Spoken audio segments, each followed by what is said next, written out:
とは言ってくれるじゃねえか。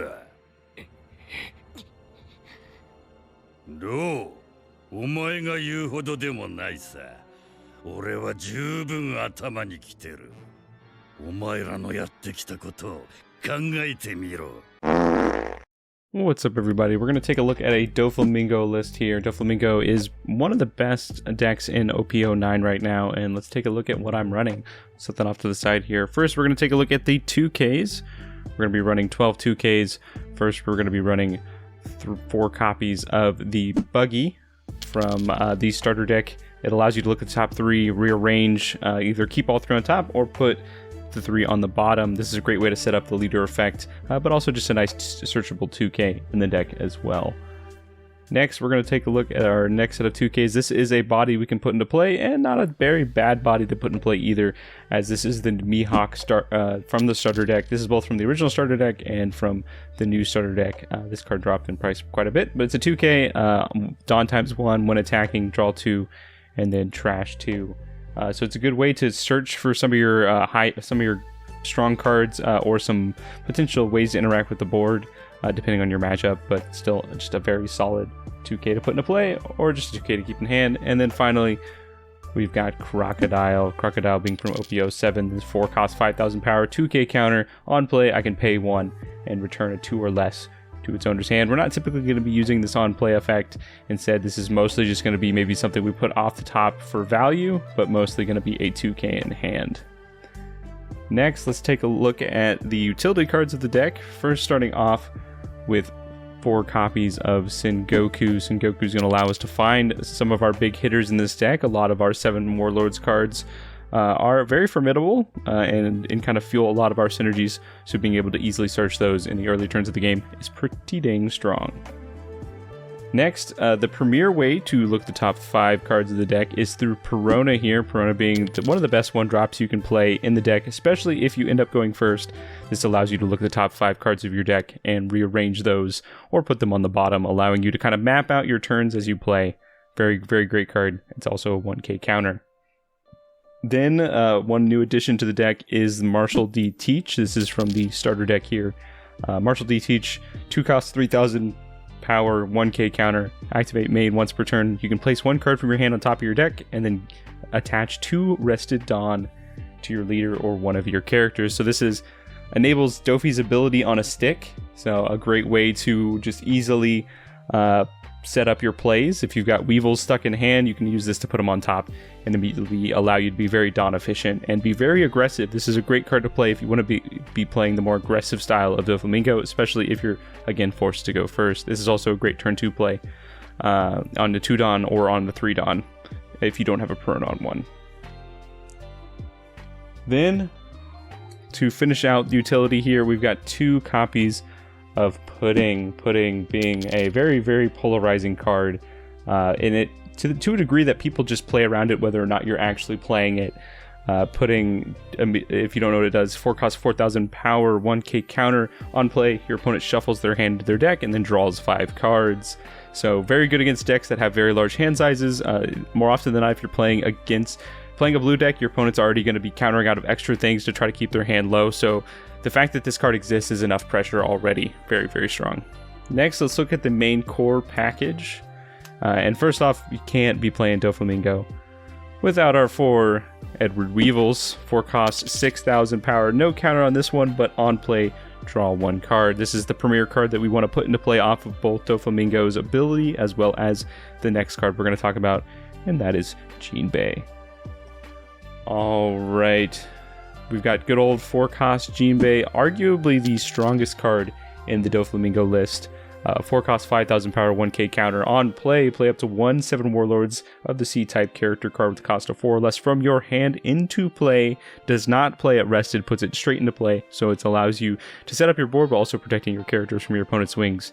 The best combo is to go Jinbei into Weevil, which kind of offsets the difference in dropping 2 cards, because Weevil's going to grab you a card back, or playing Weevil into Boa. Speaking of Boa, this is a new card from the starter deck. This is 4 cost Boa, 4 cost 6,000 power blocker. No counter on this one, but has a really, really strong ability, and that's on play. Look at the top 3 cards of your library rearrange those, put them back on top in any order, or put them on the bottom. And then she attaches one rested Dawn to your leader or one of your characters that shares the Seven Warlords type. So very easy way on, like, let's say you're going second, you're on your 6th Dawn turn, you can easily play out the boa, look top 3, attach one rested Dawn to your leader, attach the other, and then swing and activate leader ability. So you've just established a 6k blocker, and you've just swung 7k with lead, and then establishing another body. She is a full, complete package, does everything that you want to do in this deck, and just a fantastic card. Next, we've got one of the strongest bouncers in the deck, and I always said that if they ever wanted to make Doflamingo strong, they just had to give him something to put into play off the top of the deck that interacts with the board, and we have it here. This is Trafalgar Law, 4 cost, 5,000 power, 1k counter. On play, you may return up to one of your characters to its owner's hands, and then if your leader has the 7 Warlords of the Sea type, you return up to one character with a cost of 4 or less to its owner's hand. So this allows you to pick up one of your low costs, like maybe Piranha, Sengoku, or Buggy, put it back in your hand to use either as a counter or as an on play, and then bounce one of your opponent's 4 or less. So things like Rebecca, not a non-issue. This is a must-have in the mirror match, as it's going to allow you to really interact with most of your opponent's deck as well. Very, very strong card. Then finally, we're running 2 copies of the Gecko Moria Reanimator, I'd say, because he does basically add one card from your trash that has a type of Warlords of the Sea or Thrillerbark Pirates of a cost of 4 or less to your hand. So you can play Gecko Moria late in the game. On like an 8 Dawn turn, you can play Gecko Moria to pick up a Jinbei, and then Jinbei play out something else, and then just like refill up your board. Very good card. Not a card that you necessarily need to be running 4 of anymore.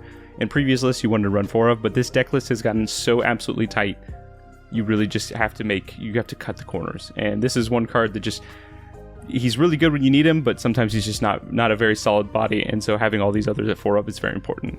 Next, one of the coolest techs for this card, and this card really opens up some matchups, and this is the Jozu from OP09. 6 cost, 7,000 power, 1k counter. On play, you can return one of your characters other than this character to its owner's hand, and then return up to one character with a cost of 6 or less to their owner's hand. So again, we can bounce one of our Searchers, one of our Piranhas, one of our Buggies, and then immediately be able to bounce one of your opponent's 6 costs or less. This card is incredibly good against Purple Luffy. Purple Luffy, very good at flooding the board with 4 and 5 cost characters, and so being able to just shove those back in hand really easily and establishing a 7k power body is very strong. Then let's take a look at the event suite here. We are running 2 of the Gravity Blades here. Gravity Blade being a very strong card in the mirror match, as well as against some decks like Purple Luffy, and sometimes even Shanks if Shanks runs some 5 drops, as it's a 7 cost event, allows you to place 2 characters with a cost of 6 or less to the bottom of their owner's deck in any order. Also has a nice trigger of being able to bottom deck a 5 or less, so if you hit this off life, it's very, very, very nice. Then for those harder matches, like sometimes Shanks can be a very difficult match if Shanks is able to survive long, and that's where Gum Gum Red Rock comes in. I'm running 1 copy. Some decks have bumped it up to 2 to help them in those matchups, but this bottom decks any character of any cost to its owner's bottom deck for 6 Dawn. It also has a trigger to place a 4 or less at the bottom of the deck. Very, very strong card. 6 Dawn to answer anything. Really great. Then finally, we've got Perfume Femur. So for decks like Blackbeard or any decks that want to block her up at a low life total, we can smash through that, giving something unblockable for that battle. This selects up to one of your 7 Warlords leaders or characters, so it targets your leader as well as any of the 7 Warlords in your deck, and makes it to where they can't be blocked in this battle, and also gives them plus 2k power. Very, very strong card. It's also searchable by the Sengokus as a way to finish off the games. With that in mind, this is the deck list. I've had some success. A lot of people are having a lot of success with list variants like this. Obviously, you can make and change specific ratios up to your own playstyle or up to whatever you're teching for and whatever scene that you play in. But this is the list that I've been running, and I've been having a lot of fun with it. If you enjoyed these types of videos, definitely subscribe, and we'll see you in the next video.